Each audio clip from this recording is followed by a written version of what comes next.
오늘은 그 무속신앙을 거부하는 기독교라는 주제를 좀 나누고자 합니다. 한국에는 오랫동안 불교도 유교도 아닌 무속신앙이 자리 잡고 있어요. 그 무속신앙은 무당으로 불리는 중재자가 신령과 인간을 중재하는 신앙체계예요. 그러니까 무당을 중심으로 하는 겁니다. 그러니까 한국의 무속신앙은 특징이 있어요. 타 종교를 배척하지 않아요. 모두를 흡수해요. 놀라운 능력이죠. 자신의 본질을 유지하면서 흡수 통합하거나 공존하는 또 아량도 있어요. 그래서 기독교가 위험해요. 복음의 씨가 어떤 토양에 떨어져 자랐냐에 따라 결과물이 달라질 수 있잖아요. 그러니까 현재 시점에서 한국 기독교 현실을 좀 냉정히 반성해야 합니다. 그러니까 무속신앙이 기독교에 어느 정도 영향을 주었는지 또 점검해야 하는 거고. 그러니까 그리스도인에게는 상관없는 무속처럼 보이지만 현실적으로는 교회에 뿌리 깊이 자리 잡고 있는 실정이에요.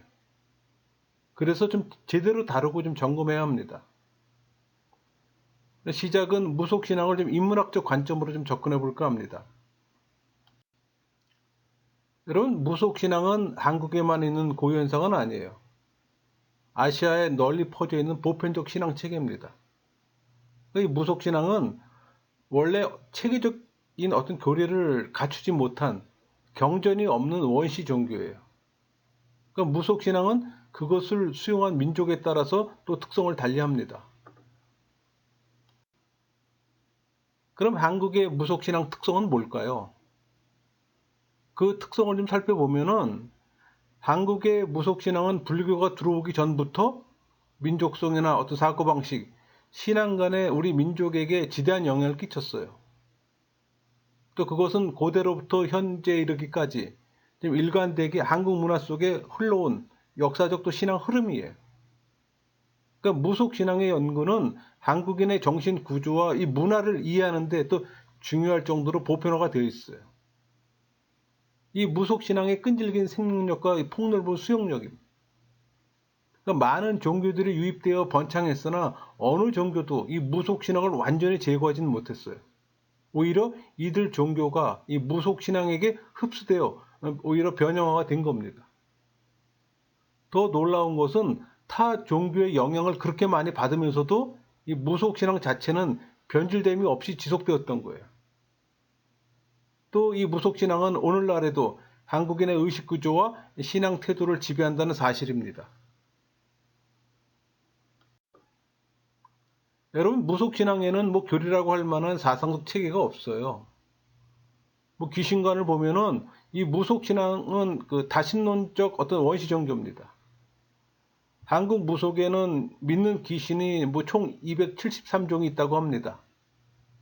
맞는지는 모르겠어요. 계통적으로 분류하면 자연 귀신이 22계통, 인간 귀신이 11계통이 되어서 총 33계통이 된다고 합니다. 귀신을 연구하는 사람들의 주장이에요. 그러니까 최고 귀신으로 하는 그 하늘 귀신이 존재하고 또 귀신들은 상, 중, 하, 최하층으로 또 구분된다고 합니다. 그러니까 한국에서 가장 모호한 것이 최고 귀신의 개념이에요. 이 무속신앙은 원래 다신론이지만 한국인은 이 전체의 어떤 연계를 지배하는 최고의 귀신을 하느님이라고 불렀어요. 근데 하느님은 하늘님이라고 이제 얘기들 합니다. 그러니까 이 하느님이 우주를 지배하는 최고 귀신이며 또 이 하느님이 비를 준다고 믿었어요. 그래서 사실 우리 기독교 관점에서 볼 땐 사탄이에요. 귀신 중에 귀신. 또 이 하늘님은 우리 또 카톨릭에서 또 하느님이라고 그랬잖아요. 같은 맥락이에요. 그래서 이 기우제도 이 하느님께 드립니다. 그러니까 영적 세계는 사탄, 마귀, 파괴자, 유혹자, 악마, 귀신 등 구분이 되는데 이 무속신앙에는 이런 구분이 없어요. 그냥 귀신으로 통칭할게요. 참고로 그 동영상 그 천사, 악마, 악한 영들을 참고로 한번 보세요. 도움이 될 겁니다. 이 하느님에 대한 이 애매모호한 지식은 또 한국인의 기독교 신관에 큰 영향을 끼치고 있는 겁니다. 그럼 이 무속신앙에는 귀신을 어떻게 체험할까요? 이 무속신앙에서는 엑스터시 상태에서만 그 귀신을 접촉할 수가 있어요.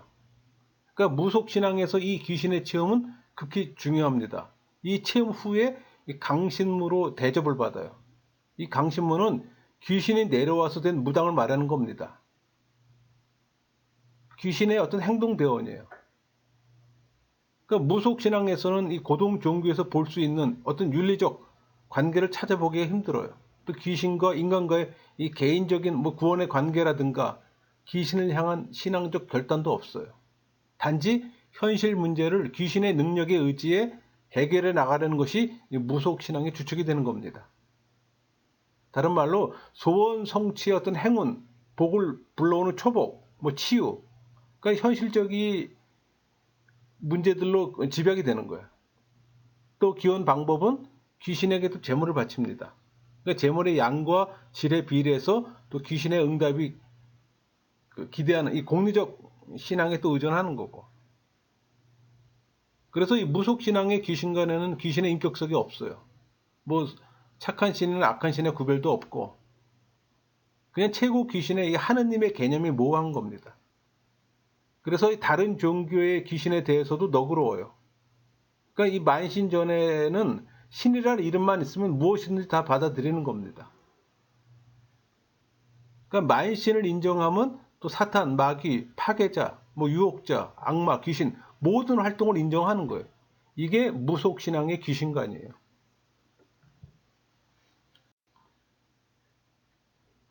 이 무속신앙은 또 인간의 영혼과 육체의 어떤 이원적 결합체로 보고 영혼이 육체의 어떤 원초적 힘이라고 믿어요. 그러니까 영혼은 무형의 기운으로 인간 생명의 또 근원이 된다고 보는 겁니다.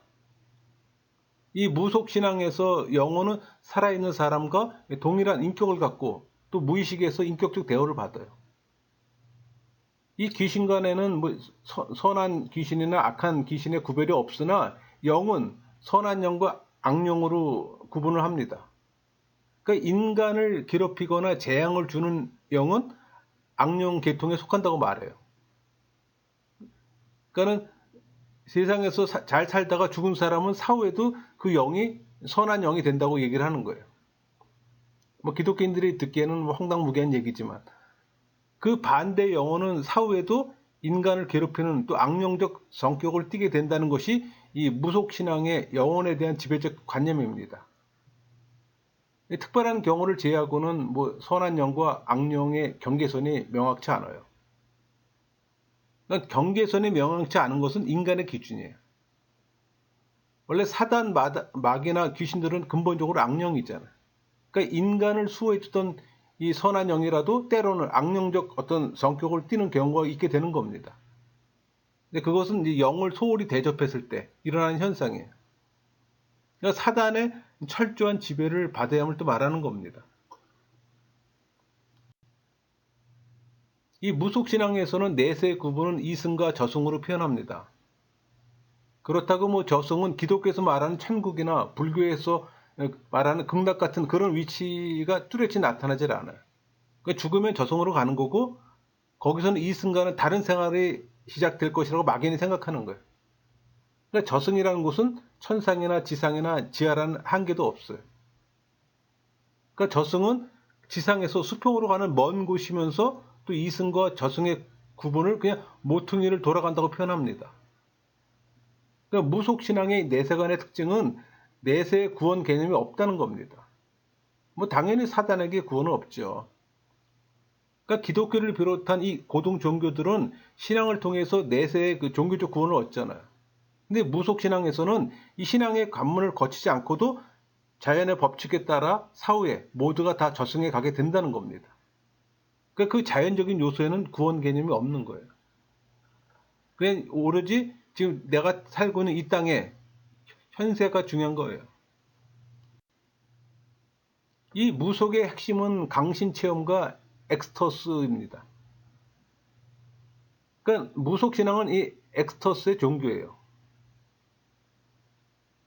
그러니까 무당에게는 이 엑스터시의 체험이야말로 탁월한 귀신 체험이에요. 그러니까 무당은 자유자재로 이 엑스터시에 빠져 들어갈 수 있는 어떤 엑스터시의 전문가예요. 그러니까 무당은 이 엑스터시를 통해 귀신과 만나고 또 귀신과 교통합니다. 그러니까 연기에서 말하는 사탕, 마귀, 귀신을 뜻하는 거예요. 이 엑스터시는 귀신을 체험하고 또 접촉할 수 있는 유일한 통로고, 그래서 이 엑스터시의 경험이나 기술이 없는 무당은 선무당이에요. 그러니까 영험이 없는 무당이라는 얘기예요. 우리 선무당이 사람 잡는다 그랬잖아요. 그러니까 아무 능력도 없는 무당을 얘기를 하는 거예요. 이 엑스터시를 통해 병을 고치기도 하고 또 과거 일을 또 읽어내는 겁니다. 그러므로 이 엑스터시는 무당에게는 권위의 표요 또 선망의 대상이 되는 거예요.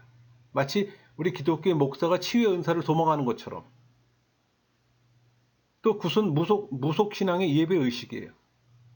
또 굿의 중심은 무당이고. 그러니까 굿을 의뢰한 사람은 무당에게 모든 걸 다 위임합니다. 심지어는 자기 인격까지 맡겨 무당이 시킨 대로 맹정해요.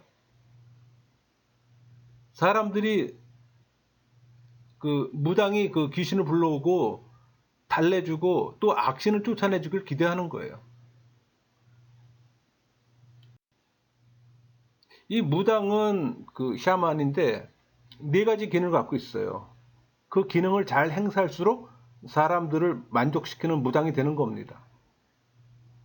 그 첫 번째가 중재 기능이에요. 그러니까 귀신과 인간의 중간에서 인간의 소원을 귀신에게 알리는, 이 귀신의 그 지시를 또 인간에게 전달하고 또 굿을 진행시키고 또 기우제를 주관하는 등 귀신과 인간을 이어주는 대표 기능을 말하는 겁니다. 또 치유 기능이 있어요. 그러니까 무당의 대표적 기능이에요.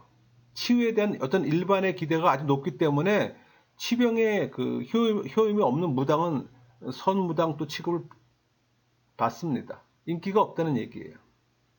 그러니까 치유의 능력이 있어야 또 신접한 강신무로 또 인정이 되는 겁니다. 그러니까 치병을 목적으로 하는 구대는 병굿, 환자굿, 푸닥거리, 뭐 살풀이, 그런 굿들은 다 치병굿들에 해당되는 거예요. 병을 고치는 굿이라는 얘기예요. 또 대언 기능이 있어요. 뭐 점을 쳐주거나 공수를 받아 귀신의 말을 또 전해주는 기능을 하는 겁니다. 이것도 신앙적이고 윤리적이라기보다는 재앙과 또 애군을 막고 운수를 고쳐보자는데 또 그치는 겁니다. 그러니까 어디까지나 개인적인 것이고 거기에는 어떤 역사관도 없어요. 또 오락 기능을 갖고 있어요. 귀신과 사귀는 과정에 있어서 그 퉁구스 쪽의 무당은 타계로 날아가지만 한국 무당은 귀신을 또 불러내립니다. 구대는 일종의 어떤 유의적이고 오락적 요소가 있어요. 그러니까 북소리와 이 방울소리, 요란한 소리에서 그 무당의 어떤 신명나는 춤이고 또 어떤 카리스마적인 언어와 표정은 일상의 억압에서 일종의 또 카타르시스를 또 가져오는 겁니다.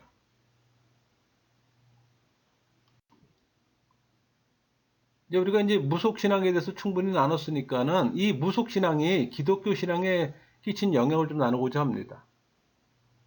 여러분, 무속신앙의 최고 개념으로 하나님 사상은 유일신 여호와와 같은 용어로 번역합니다. 그래서 기독교의 하나님을 아무 저항감 없이 쉽게 받아들이게 돼 있어요.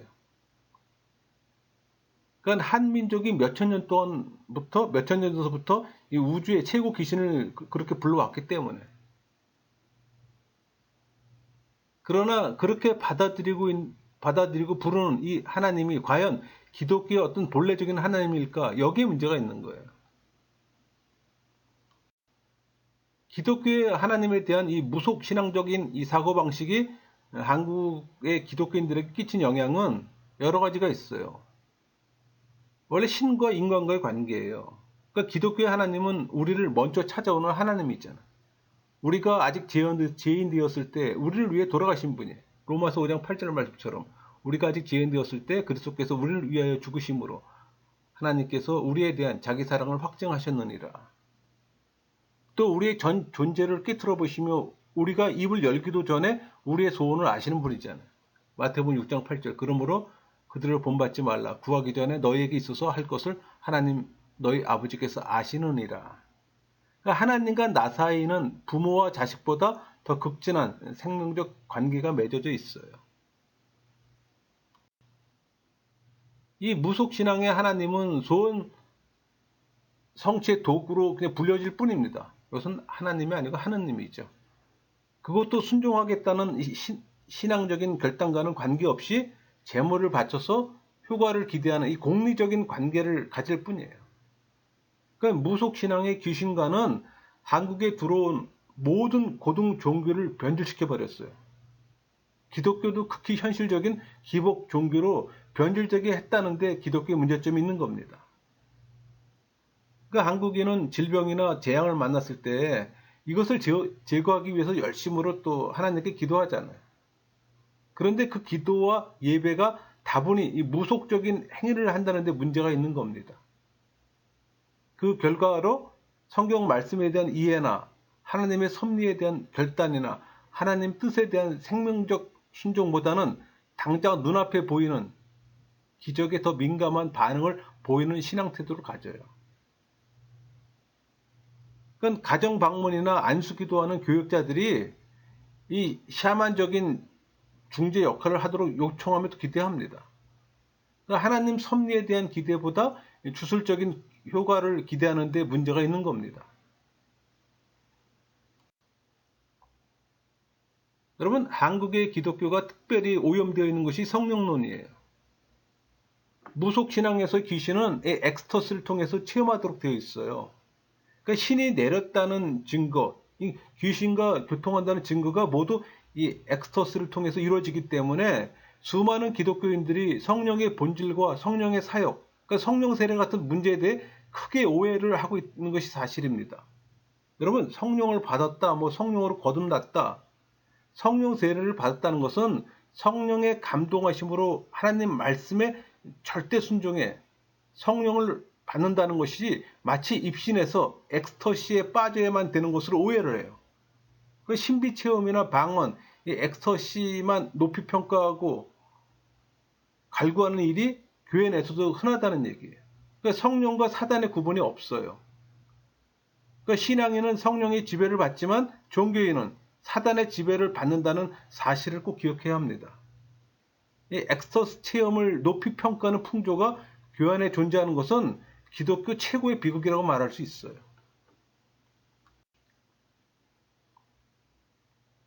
여러분, 무속신앙에는 심판사상이나 인간의 신앙 유무나 행위에 결정되는 이 내세 구원 개념이 없어요. 그냥 저승의 개념도 막연해 모퉁이에 돌아선 어느 곳일 뿐이에요. 그러니까 무속신앙에는 어떤 윤리적, 신앙적 결단이 필요 없습니다. 내세는 누구나 자연적으로 들어가는 것이고, 혹 그렇지 못한다 할지라도 무당을 통해 해결할 수가 있는 겁니다. 그러니까 내세나 구원을 위해 자기의 사상이나 생활 태도를 바꿀 필요도 없어요. 그냥 굿이 끝나면 자신에게 아무 달라진 거 없이 그냥 일상의 삶으로 돌아가는 거예요. 마치 예배를 끝나고 아무 일 없이 그냥 일상의 삶을 사는 것처럼. 이것은 오늘날 한국 기독교 안에서 흔히 볼 수 있는 기복신앙이 자랄 또 토양을 형성케 했던 거예요. 그래서 기독교가 한국에서 그렇게 빠른 시간 내에 성장할 수 있었던 요인이 바로 그런 거예요. 그 샤머니즘 밑바탕에 깔려 있었던 거예요. 그냥 기독교가 쉽게 들어올 수 있는. 제가 항상 말하는 거지만 정한수의 그 자리에 그냥 십자가만 바뀌는 것 뿐이에요. 예수 그리스도 복음과는 아무 상관이 없는 겁니다. 그래서 다른 나라에 비해 기독교가 쉽게 수용되고 성장할 수 있었던 겁니다. 여러분, 복음의 능력으로 교회가 성장했다고 착각하지 마세요.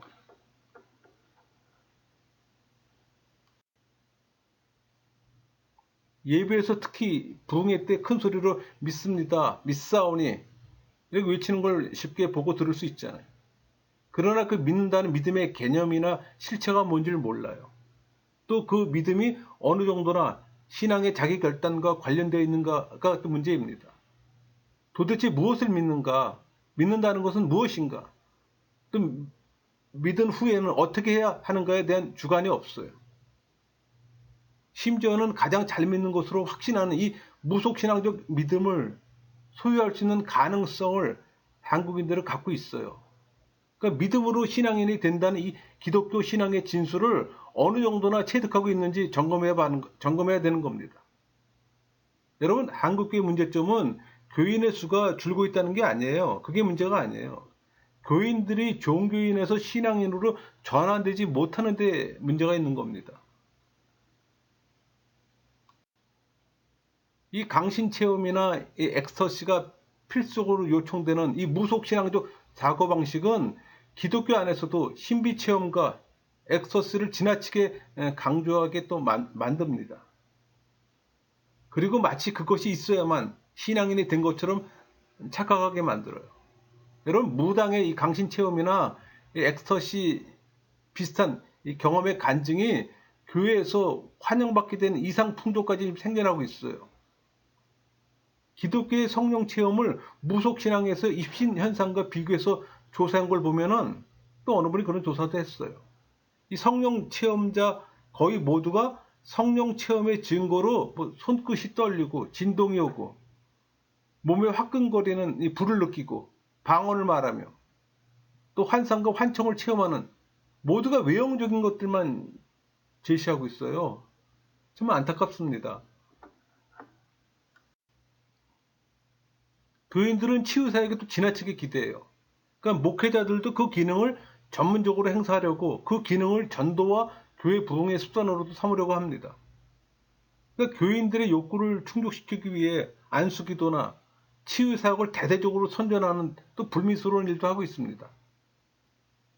병의 치료를 의사에게 맡기고 그 병의 원인이 되는 것을 제거하고 겸손히 그 결과를 기다리는 자세가 아니에요. 하나님을 강제로 동원해 억지로라도 기적을 발생시키는 태도입니다. 그러니까 귀신을 몰아내는 이 무속신앙의 의식처럼 목적 달성을 위해 하나님을 불러내겠다는 생각이에요. 그 안수기도나 통성기도나 금식기도를 하나님을 불러내고 또 간절한 소원을 전달하려는 수단으로 사용한다면 이건 극히 위험하죠. 그러니까 상당수의 신자들이 말씀에는 만족을 느끼지 못하고 울고 통성기도하며 또 열광적인 분위기를 유도하는 이 집회에서만 또 만족을 느끼고 은혜 받았다고 생각하는 경향이 있어요. 그러니까 말씀의 예배는 답답하고 이해하기도 힘든데 열광적인 집회에 참석하면 또 가슴이 후련한 것 같다고 또 생각합니다. 그러니까 말씀을 통해 변화되는 이 만족과 희열을 느끼는 것이 아니고 이 열광과 이 엑스터스와 이 격정적인 분위기 속에서 일종의 무속적인 카타르시스를 기대하기 때문이에요. 정리할게요. 이 땅에 기독교가 들어온 이후 기독교는 빠른 성장을 했습니다. 그러니까 교회가 크게 성장해 또 세계를 놀라게 했어요. 대형교회를 보면 알 수 있잖아요. 타 종교에 비해 교회 없는 마을이 없을 정도로 양적으로 또 놀라운 팽창을 거듭했습니다. 그러니까 대형 교회들이 경쟁하듯 들어서고 또 수만 명의 교인들과 또 수억 원의 예산을 자랑하는 교회들이 많아요. 질적인 성수가 없이도 양쪽으로 팽창할 수 있다는 것은 놀라운 일입니다. 동시에 염려스러운 현상이에요. 지금 한국 기독교는 초기에는 무속신앙과 싸웠습니다. 그러나 최근에는 기독교가 샤머니즘화되고 있어요. 어느 사이엔가 무속신앙은 교회 내에 깊숙이 들어와 자리매김을 하고 있어요. 여러분, 교회는 병치료나 개인의 욕구 충족을 위해 하나님을 끌어내려서는 안 되는 겁니다. 믿는다는 말을 남발하면서도 믿는다는 것이 무엇을 의미하는지 모르면 안 되잖아요. 삶과 신앙에 어떤 결단도 없이 무속신앙에 기복신앙에 젖어 사는 교인들을 그냥 방치해서는 안 되는 겁니다. 교회는 기독교를 치유와 방언과 엑스터스의 종교로 전락시켜서는 안 되는 거예요. 목회자는 기독교의 복음의 핵심과 본질을 제시해야 합니다. 예수 그리스도의 십자가와 부활을 전해야 합니다. 복음의 능력이 사람을 변화시키고 결단케 하고 또 교회를 성장시키는 것이 아니라 부흥시켜야 하는 겁니다. 기복신앙만 강조하지 말고 죽음 앞에서도 감사할 수 있는 성숙한 신앙을 가르쳐야 하는 거예요. 일부 신자들의 인기에 영합해 그들의 욕구를 충족시키려고 또 교회를 성장시키는 방편으로 이 무속적인 분위기를 방치하거나 조장하는 짓은 하지 말아야 합니다. 무속신앙을 교인들의 영혼 속에서 걷어내야 합니다. 예의가 없어요. 그 누구도. 무속신앙은 민속의 자리로 돌려보냅시다. 전통 유산으로 그냥 돌려보냅시다. 교회에서는 필요 없어요. 말씀을 마치겠습니다.